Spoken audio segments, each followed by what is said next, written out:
Esta tarde tenemos el honor de contar con la presencia del doctor Luis David Jiménez, quien nos impartirá en el idioma inglés la ponencia titulada Desarrollo de un algoritmo para la planeación del tratamiento con radiopéptidos, considerando simultáneamente múltiples lesiones tumorales y órganos de riesgo. Al final de la ponencia se tendrá un espacio de preguntas y respuestas y previamente al iniciar el seminario me gustaría presentar la trayectoria profesional académica del doctor Jiménez. El doctor Luis David Jiménez es ingeniero en electrónica por parte de la Universidad Pontificia Bolivariana de Medellín, Colombia. Realizó sus estudios de maestría en la Universidad de Heidelberg, trabajando con imágenes volumétricas usadas para la planeación con el equipo de radioterapia intraoperatoria Intravim.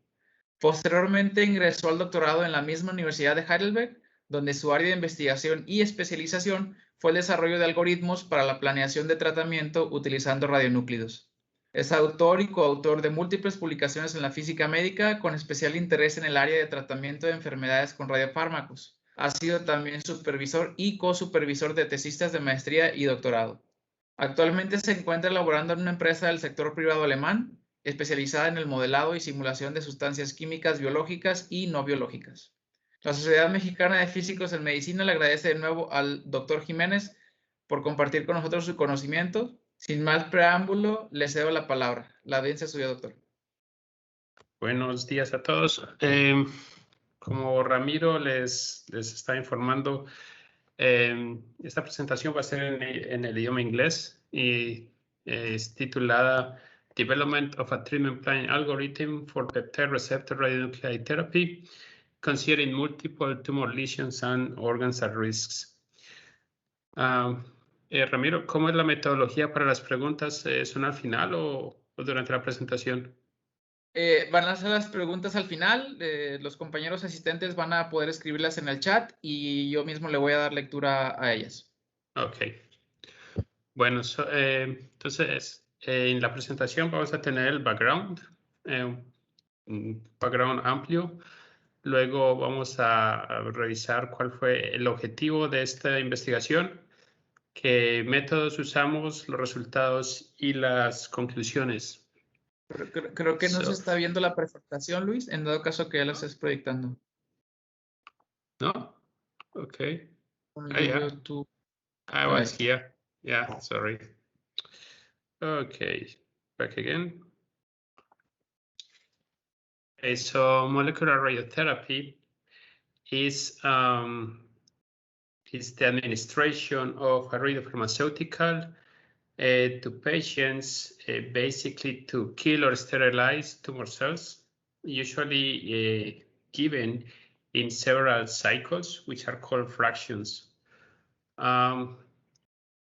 It's meant to exploit the biological and physiological differences between the target region, usually a tumor, and normal tissues. This allows to increase accumulation in the target region, which at the end will lead to a higher absorbed dose in tissue, in the target tissue. The main characteristic of this radiotherapy type is that tumor cells many times overexpress some peptide receptors or antigens. And when we aim to the peptide receptors, it's called peptide receptor radionuclide therapy. And when we aim to when we target the antigens, it's called radioimmunotherapy. The challenges of this kind of treatment is basically that the radiopharmaceutical also accumulates in normal tissues and produce potential complications. And also that the drug distributes over time. So the distribution of the drug over time is patient-specific, meaning that we will need to very likely to personalize the treatment. So this is the basic principle. So basically a normal cell has some receptors. A normal cell usually have many types of one kind of receptor. So the idea is to have a drug that has such a receptor as we see this one, that binds to the receptor that is overexpressed in the tumor cells. And then we attach a radioisotope to this molecule. So this is called a radiopharmaceutical. So the drug plus the radioisotope. This kind of radioisotope, this radiopharmaceutical, is gonna be way more likely to bind a tumor cell than a normal cell because of the overexpression of the receptors in the tumor cell. So we use molecular radiotherapy usually for therapy, but it can also be used for imaging. So the radiopharmaceutical, you can put, or we can put radioisotope that allows imaging or that allows therapy. And when we pass from imaging to therapy, it's called theragnostics. When we target again a peptide, it's called peptide receptor radionuclide therapy, and yeah, that's right there. So this is again, it's basically the systemic administration of a radiopharmaceutical. Basically, we have primary tumor.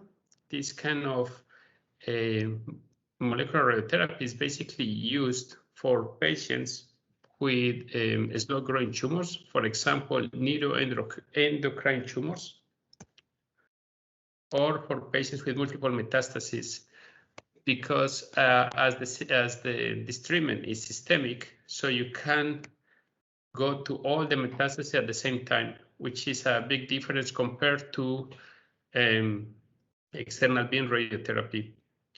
So then hopefully the drug will accumulate in the tumor lesions. This is because of the high affinity of the radiopharmaceutical to the receptors, which are overexpressed in the tumor. And one big advantage over external beam radiotherapy is that this kind of treatment will also produce an effect in hidden tumor lesions. So in external beam radiotherapy, we don't see the lesion, we cannot treat it. However, the problem is that we may have also accumulation of the radiopharmaceutical in organs, causing radiotoxicity. This is because of the pharmacokinetic characteristics of the organs, especially the perfusion, the permeability, and the expression of the receptors. So this will determine which is the organ that may limit the treatment. So yeah, the organ that limits the treatment is called organ at risk. So the treatment planning basically consists in determining the radiopharmaceutical that we need to use, the activity to administer, the amount of radiopharmaceutical. So it's very important to clarify that the amount of activity and the amount of the radiopharmaceutical is there are two separate properties of the radiopharmaceutical, and also the administration schedule, basically the timings at which we need to administer the dose. So the aim is to maximize the therapeutic effect in the tumor lesions, while considering also which are the maximum tolerated radiation effect in the organs at risk.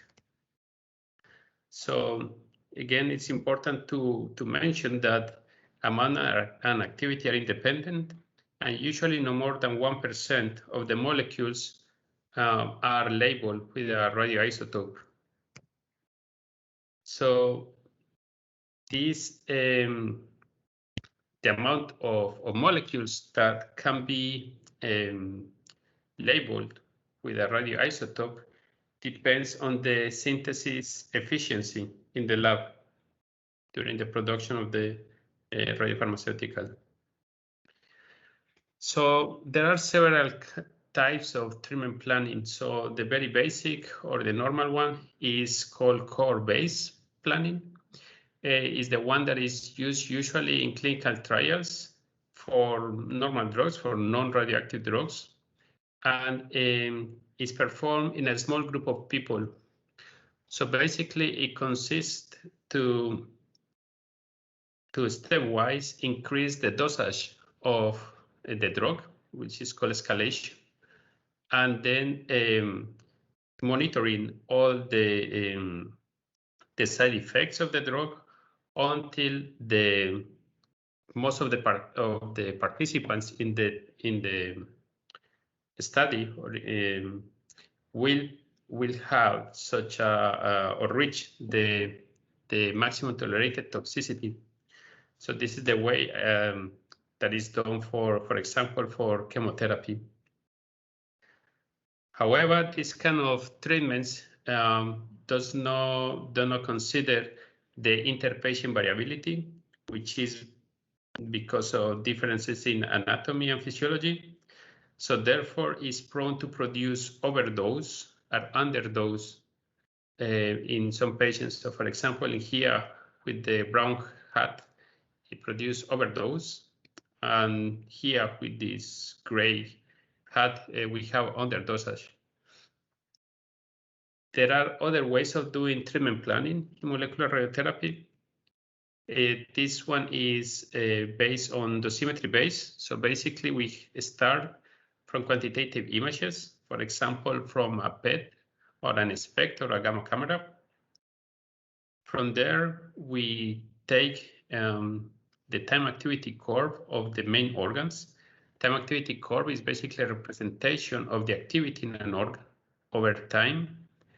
And then based on this curve, we calculate what we call the area under the curve, but basically it's the integration of the time activity curve from time 0 to the infinity. For that, we need to, after the last time point, we need to fit the data to a sum of exponentials to be able to predict what is going to happen afterwards. And this area under the curve is directly related to the absorbed dose in the organ. So then once we have the area under the curve, which is represented by this hat RS, so basically this is the area under the curve in a source region that we divide by the injected activity, and we have what we call the time integrated activity coefficient. This is a representation of the distribution of the activity in the body. So to be able to determine the dose in a target region, we need to take the injected activity, and then we will multiply the injected activity for a sum of the time integrated activity coefficient of each source organ. And multiply by something that is called a dose factor. Basically, the dose factor is what determines, so we need to have two things clear. So what is a target organ or what is a source organ? So target organ is the one that receives the activity, and the source organ is where the activity is produced. So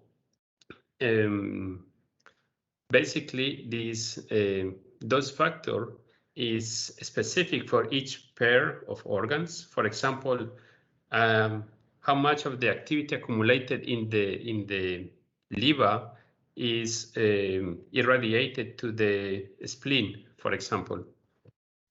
So it depends. This dose factor depends on the type of organ and the type of radiopharmaceutical that we are talking about.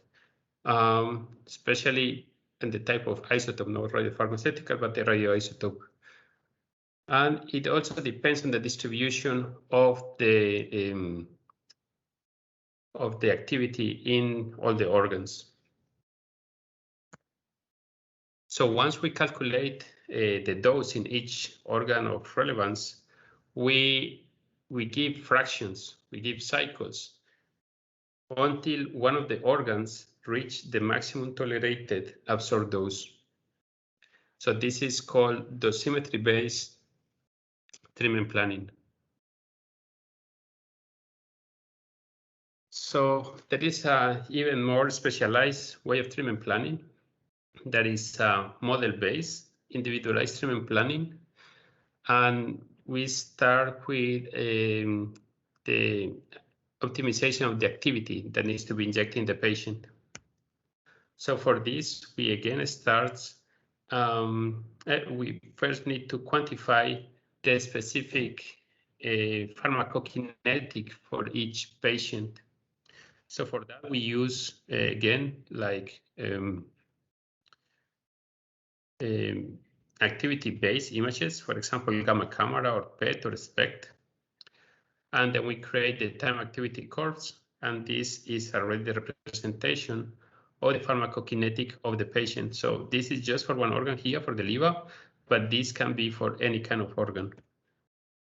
So with these pre-therapeutic images, we can,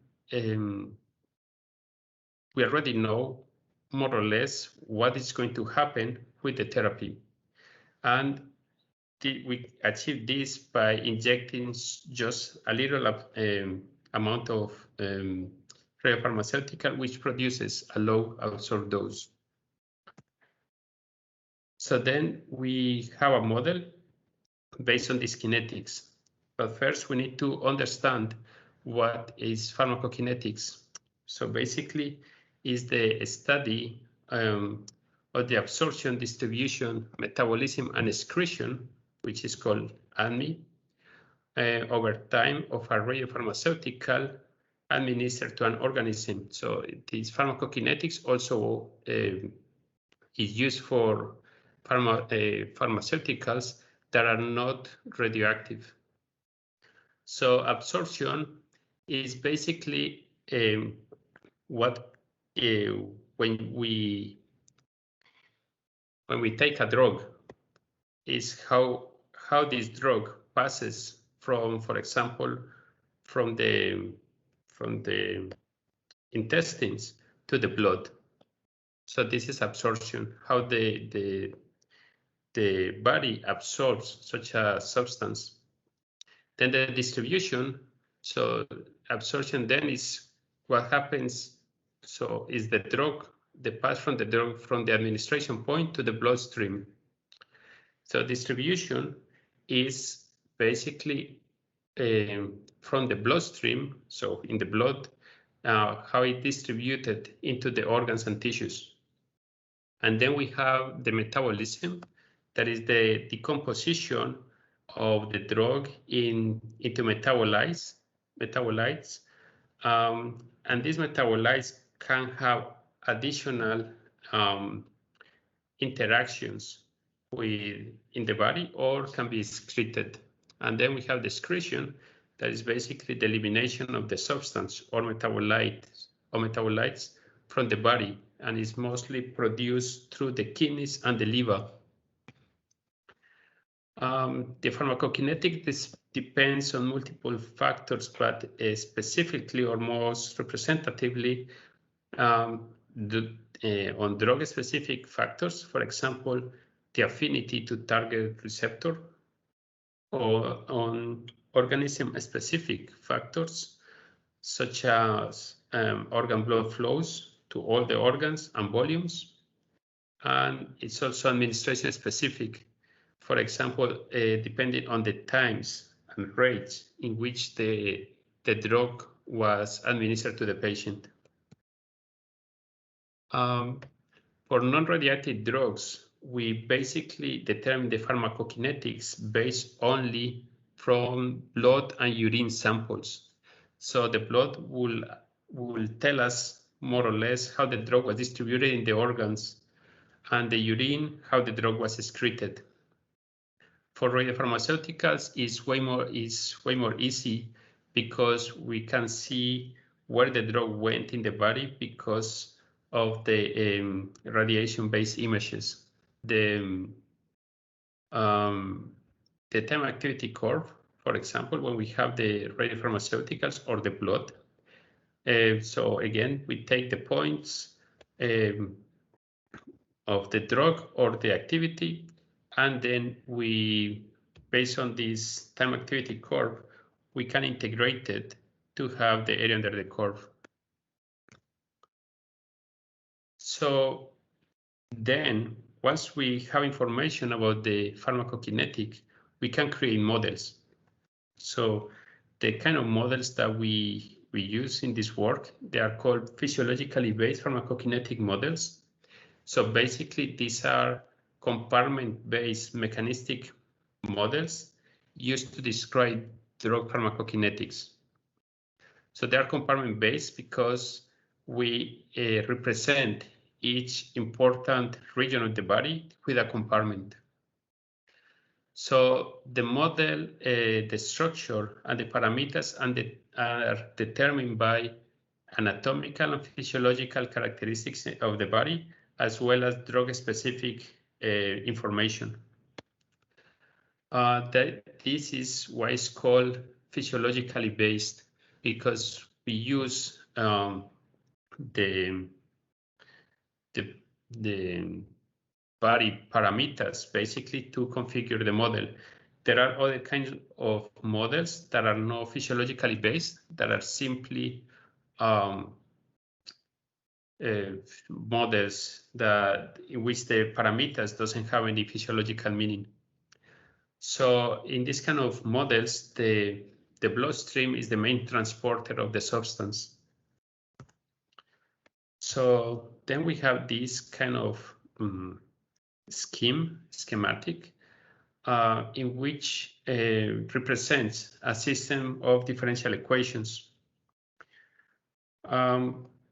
This kind of physiologically based models allow us to simulate different amounts of drug, different administration schedules, and also different radionuclides. So to solve this kind of compartmental model, so as we mentioned before, it's a system of differential equations. So in this case, this is the most simple of the models that we could have. That is basically an injection in the blood. So in the body, which is the rest, we have a region of interest, and basically we have that the drug goes from the body to this region of interest based on a rate, on a transfer rate, and then it also goes back to the system, so to the main bloodstream, and then it circulates. And it's also eliminated from the body. So this is the excretion. So this very simple schematic is the most simple PBPK model that we can find. And even though it's already, the equation is not that simple. So when we have more complex models like this one is a whole body PBPK model, which we try to simulate the distribution of the drug through most of the organs, and within each organ. So in the overall model, we have the arterial blood, the venous blood. We have the main organs, and here we also have some compartment from the tumors.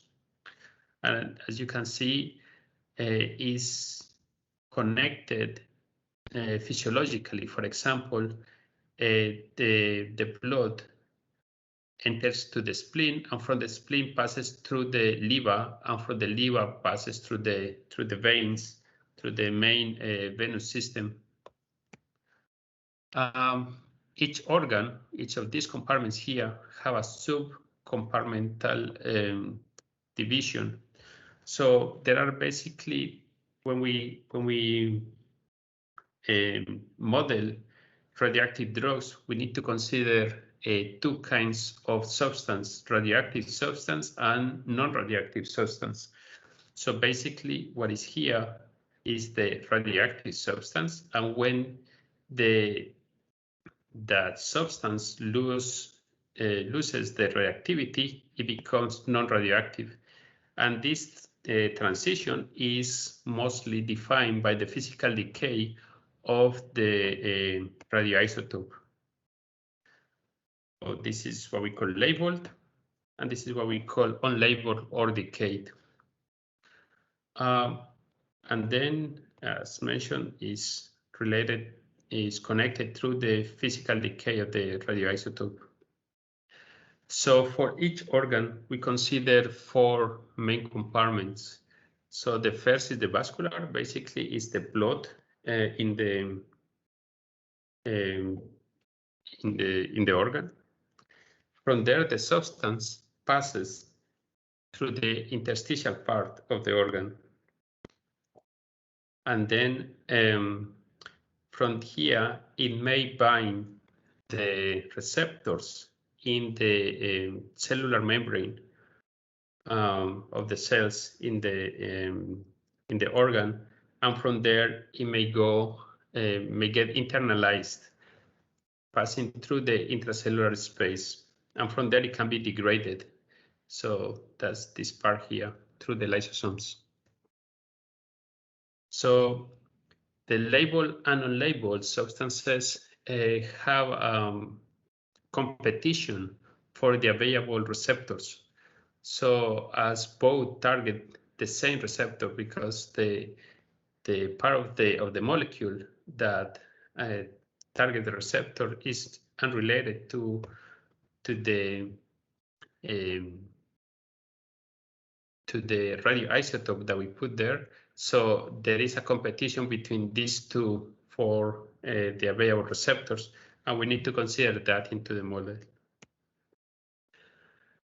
So then once we have information about the pharmacokinetics, we start having a parameter estimation. So basically we have an initial guess of some parameters, or we have information known about the organism and about the drug. And with this information, we feed the model that we have, because this is full of parameters. Every line here or in the previous or in the inner part is a transfer rate or something which depends also on the anatomy of the patient. So we collect as much information as we can about the organism and the substance, and we feed our model. And then for the parameters that we don't have information, we look at the time activity curves, and we try that to fit the parameters in the model to the data. And then based on that, we do the parameter estimation, and we may get additional information about our drug and about the organism, about our patient. So when we fit a whole body PPK model to the data and estimate the parameters, we call this an individualized PPK model, or also called a virtual patient. So once we have the virtual patient, we can predict already the pharmacokinetic of the drug during therapy. So during this treatment planning, we simulate what is the typical therapeutic scenario for the virtual patient, and we try, for this we enter the amount of drug that is typically given to the patient, also the activity and the schedule and the radionuclide.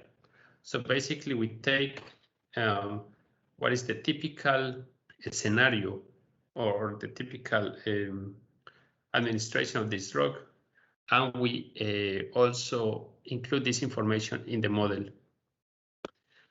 Then we estimate the absorbed dose in the organs, the main organs. And for that, again, we create time activity curves with our model, and we integrate to have the area under the curve. And basically, this is directly related to the dose, as we see here, that we saw before. And here again, so the S values depend on the mass and location of the source and target organs, and also on the radionuclide. Especially the most important characteristics is the penetration depth.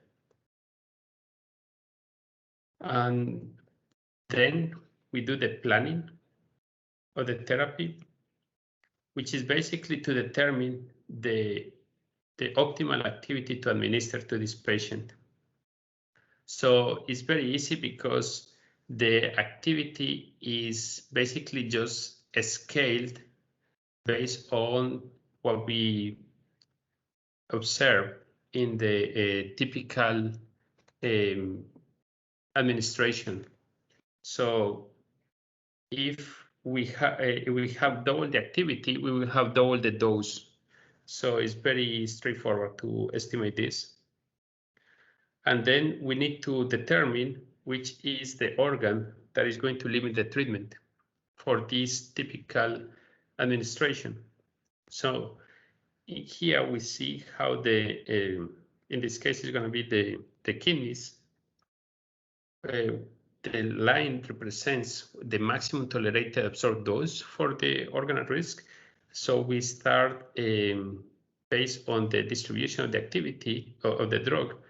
We try to determine which is the organ that first reaches that maximum tolerated absorbed dose.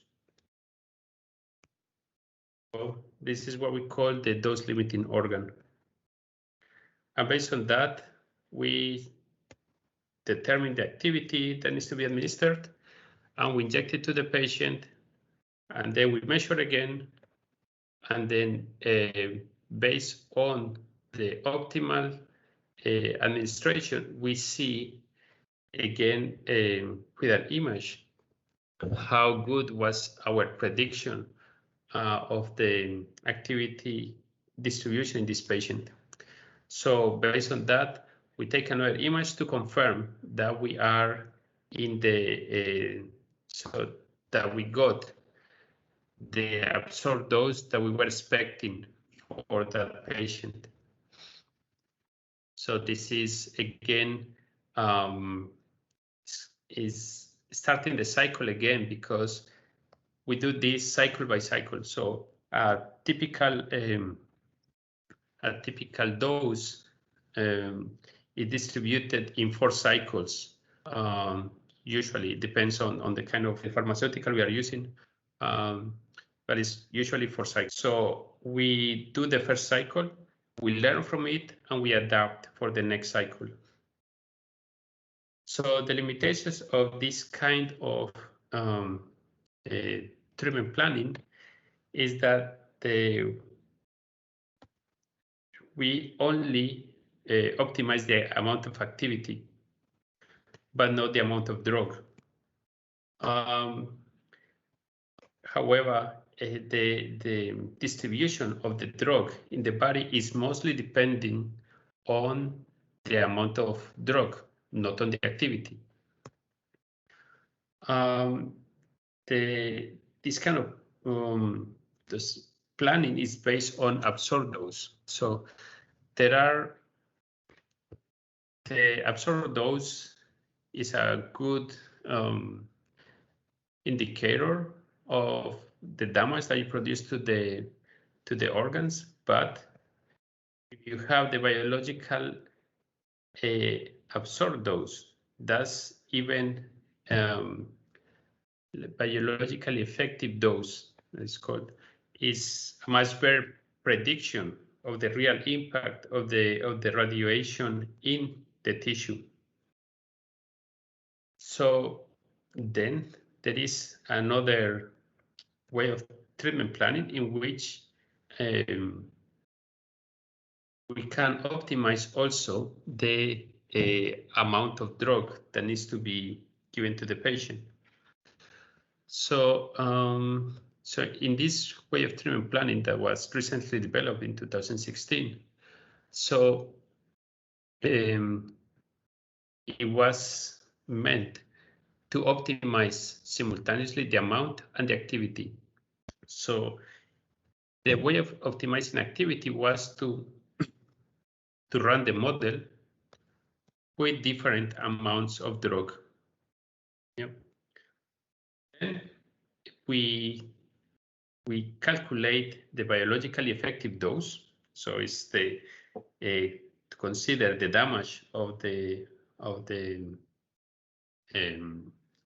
radiation in the tissues, and then we will try to optimize the ratio between the biological effective dose in the tumor and the biological effective dose in the organs at risk, especially on the dose-limiting organ at risk.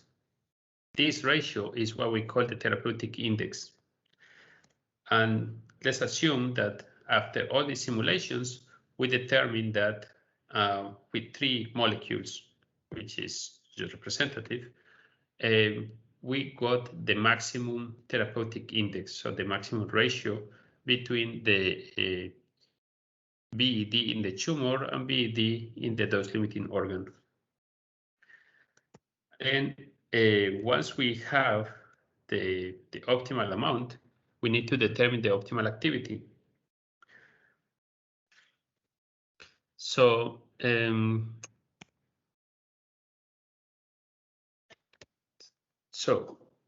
then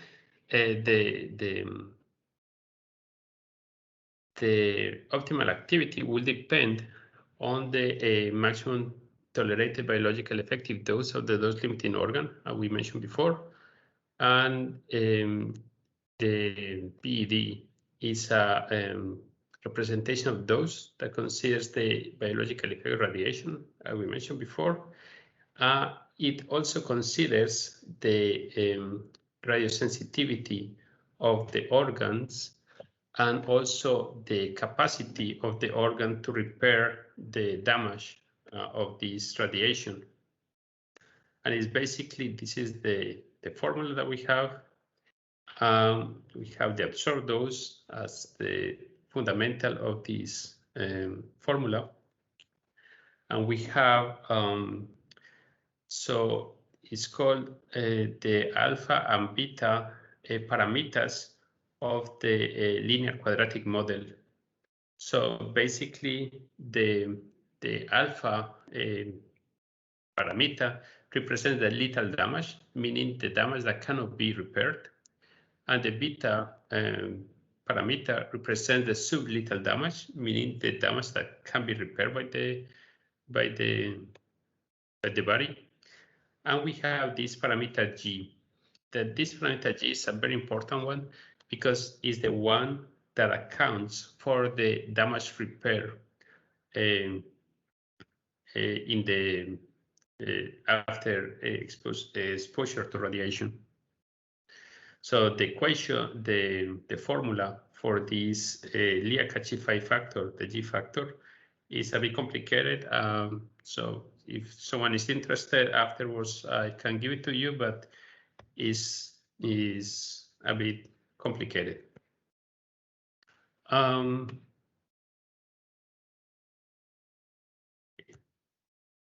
So then, again, to get the optimal activity, we need to consider the accumulation of radiopharmaceutical in all organs. We get this information from the virtual patient, from the PPK model that we individualize based on the patient data. And also, we need to consider also the radiation sensitivity and repair rate. So all this comes directly in the biologically effective dose.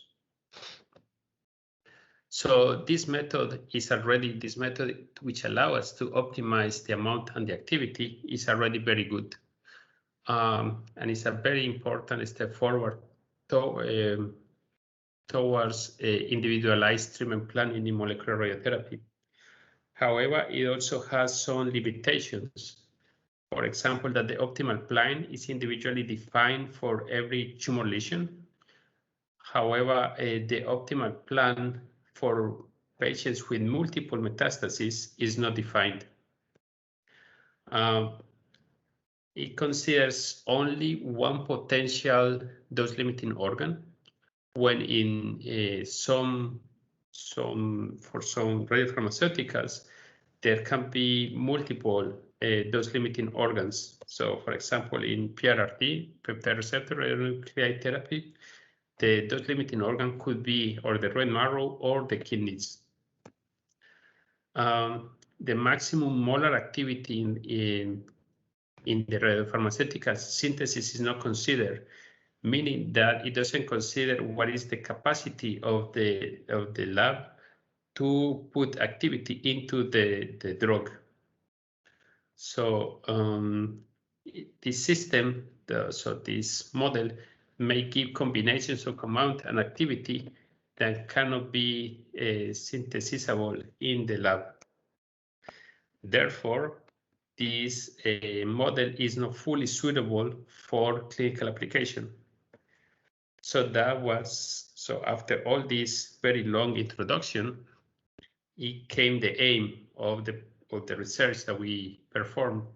That is basically to develop a clinically applicable treatment planning algorithm for peptide receptor radionuclide therapy, simultaneously considering multiple tumor lesions, which was one of the limitations of the previous treatment planning algorithm, considering multiple potentially dose-limiting organs, and also considering the efficiency in the radiopharmaceutical synthesis. And then once we create this algorithm, we conduct an in silico clinical trial to demonstrate the applicability and benefits of this algorithm compared to a standard treatment. So this is basically the workflow of the algorithm. So we create a virtual patient. Basically, it's again an individualized PPK model. We perform simulations for different amounts, as it was previously done. But now we determine what is the maximum allowed activity for each organ and for each amount, based on the maximum allowed biological effective doses for each organ. So then we have this line that we call the limiting amount activity curve. And we have it also here, the blue is for the kidney, the red is for the red marrow. And in addition, we include this limiting amount activity curve for the radiopharmaceutical, considering the maximum achievable molar activity that can be produced in the lab. Based on that, we take all the lower limit of all the curves to create what we call a combined limiting amount activity curve. And this is what will determine the maximum, or this is going to be the line that will limit the treatment for a specific patient. Once we have all this, we needed to create a tumor overall biological effective dose. So basically, So the biological effective dose, so to make it general, we needed a biological effective dose representing organs or tissues with inhomogeneous characteristics or distribution. For example, multiple tumor lesions. This will allow also to unify and to have a unique, optimal treatment planning. So basically, the idea is we have different, these are 3 different metastases. So all of them with different characteristics. So for example, the size is different and the number of cells is different, and also the sensitivity of each of these tumors is different to radiation.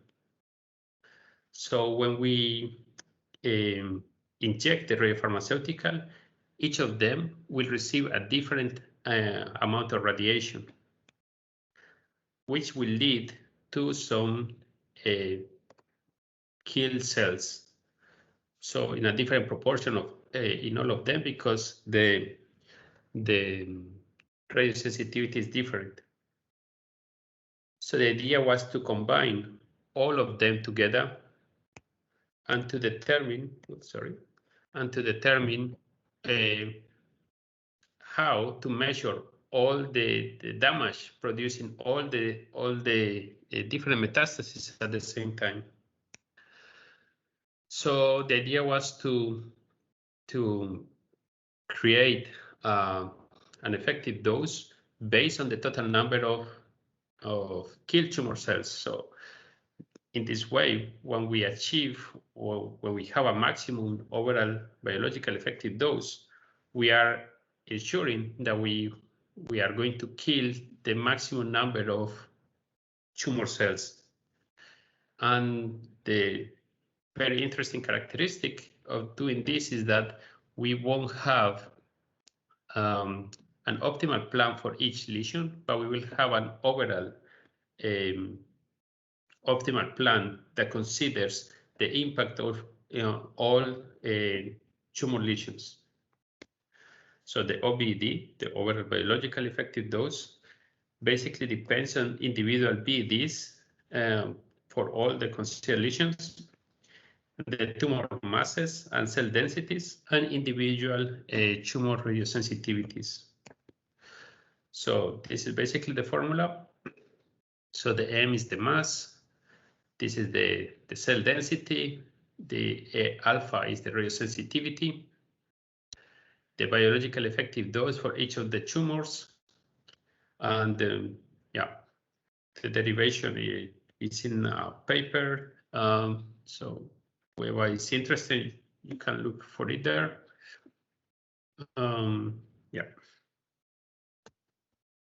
So once we have like a unique index to tell us the efficacy of the treatment, we create this the same for all simulated amounts, and then we determine which is the amount leading to the highest overall biological effective dose in the tumor, and with that we do extrapolation to this line to determine the activity, the maximum activity that we can give to the patient without exceeding any of the limits established for the organs at risk or for the radiopharmaceutical. So in this way, we will have the maximum effect in the tumor possible without exceeding any of the limits. So to the formula for the optimal activity. So once we have this, the formula here is basically based on this equation that is also not very friendly, but the derivation is in this publication. So once we apply this, we compare it, we calculated also the overall survival fraction and the overall tumor control probability based on these equations, in which basically the overall survival fraction is the number of cells that survive over the number of total cells. This is pretty straightforward. Basically, it has this equation based on the biological effective dose for each tumor and the mass and in the cell density. And then we have, once we have this overall survival fraction, we can create an overall tumor control probability based on this other equation. This NC is the number of cycles that we administer, and N0 is the number of cells before irradiation. Okay.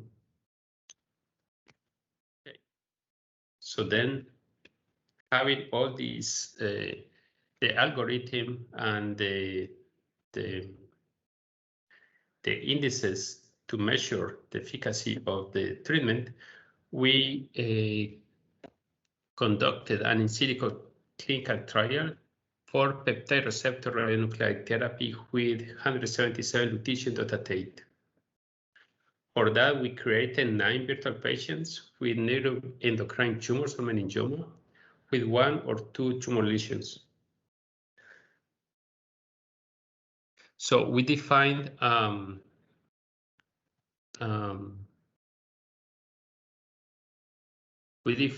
maximum tolerated biologically effective dose for the whole treatment for the kidneys of 40 grays. This 2.5 is the alpha-beta ratio, and for the red marrow of 2 grays with an alpha-beta ratio of 15. Then we compare the typical treatment, that is 7.4 gigabecquerel and 265 nanomole. We compare it to the optimized treatment, also using 4 cycles. And then we calculate also the optimal tumor control probability, and we define the overall, tumor control probability, and we define that an adequate tumor control was when we reached an overall tumor control probability of 99% at least for the clonogenic tumor cells. This is more or less the representative results that shows that this is the typical plan being very suboptimal. So here the amount of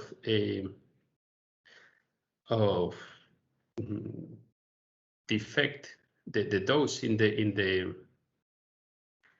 these 2 lesions were here very low compared to this one. Again, here very low compared to this one. And here in the optimal, so we reached this very high dose compared to this. And also here, much better dose than here. This also allowed to create to inject even less activity, less amount to the patient. So this may even help with some other side effects produced by the drug. Here we have a similar case, so a bit less dramatic, in which the typical plant here produce this around 20 BED, while the optimal plant produce around 45 BED grays. For the other lesion, it was around 35 grays BED, and with the optimal, it was around 100 grays BED. So basically, the results show that the optimal amount is very variable. So we had from 24 nanomole to 512 nanomole, Also, the activity is very variable. We got from 6 gigabecquerel to almost 30 gigabecquerel. So the BED, the tumor BED, was up to 5 times higher for the optimized treatment compared to the standard treatment. And the adequate tumor control was achieved in 6 out of 9 virtual patients with the optimal plan, while with the typical plan was just in 2 out of 9 virtual patients. So this is almost irrelevant. This is the took 2.6 minutes to process each virtual patient and to achieve the optimal amount and activity.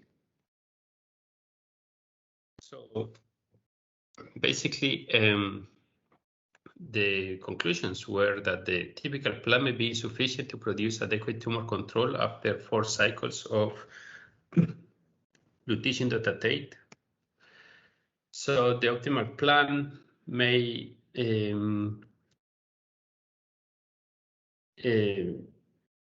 be sufficient for most patients, 6 out of 9.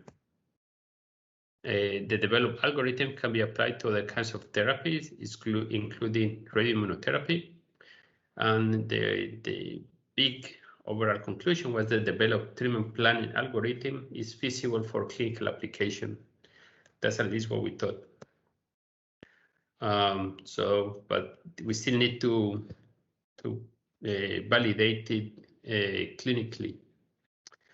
So this is the publication that we published.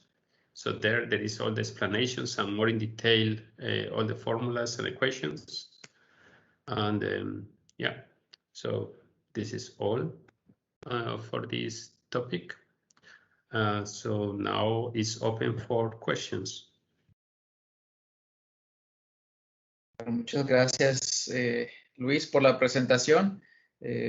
Y si tienen alguna duda, pueden escribirlas aquí en el chat. Ya les daremos la lectura correspondiente. Y pues yo voy a empezar con la primera duda, Luis. Comentas que este algoritmo que desarrollaron, todavía está en validación clínica, pero hay otros algoritmos que han desarrollado en otro grupo de investigación que ya se están aplicando clínicamente. No que yo sepa. Al menos, pues, algoritmo como tal no, pero sí hay métodos, los métodos que presenté al principio. Hay grupos que miden la dosis que le das a cada órgano en cada ciclo. Entonces miden hasta que está antes por ejemplo, en vez de de tener 4 ciclos por paciente, hacen los 4 ciclos, o desde el segundo ciclo ya empiezan a medir la dosis, o desde el primero empiezan a medir la absorbed dose, la dosis absorbida, ¿cómo se llama? Y basados en esa dosimetría, determinan cuántos ciclos le pueden dar al paciente. Algunas veces le dan 7 ciclos, 8 ciclos, otras veces le dan solamente 3. Eso es lo más cercano que hay, pero no es optimizado. ¿Y qué se está aplicando ahorita actualmente como rutina clínica? En algunas clínicas sí, pero no básicamente lo que hacen es que no hay no hay planeación. Básicamente le dan, es como te dice el médico que te tomes una pastilla, ¿cierto? Pero la pastilla es una pastilla única para ti o para una persona que es mucho más grande que tú o mucho más pequeña. Entonces no está optimizada. Ok. Ya. Y así aplicas por facilidad, por todo. Ok. digamos en la rutina clínica o digamos en la cadena de tratamiento de este tipo de técnicas, ¿cómo se dividen las tareas entre el médico y el físico? ¿El médico es el que prescribe la dosis o cómo se maneja ahí la dosis Bueno, prescrita? la verdad no estoy muy familiarizado con la rutina clínica, pero hasta donde el médico es el que dice cuánta dosis necesita y el físico se encarga de dar la dosis. Vaya, la misma Sí, rutina clínica que se podía llevar en otras áreas de sí, sí, radioterapia. el médico siempre es el encargado del paciente, completamente. El físico solamente prepara las cosas y pues sí. ¿Alguna otra pregunta de la comunidad?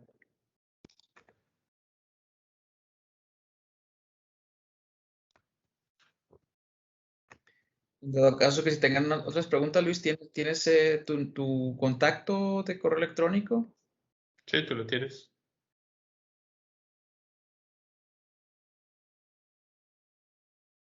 Sí, sí, sí, sí, sí. Muy bien. Pues en caso de no existir otra pregunta, pues muchísimas gracias, Luis, por la presentación. Te vamos a hacer llegar la constancia a tu correo electrónico de esta ponencia y pues agradecemos tu tiempo y antes de terminar con la sesión, me gustaría presentar la siguiente ponencia que es titulada, déjame un momentito abrir el anuncio, se va a hablar sobre el uso de la inteligencia artificial en imagenología de mama, de la glándula mamaria. Se va a llevar a cabo el tercer jueves del próximo mes de noviembre. Bueno, pues muchísimas gracias, Luis. Muchísimas gracias a todos. Mucho Gracias por gusto. a- atender la sesión y nos vemos el próximo mes. Ok. Hasta luego. Buenas Chao. tardes. Buenas Hasta noches. luego. Hasta luego. Gracias.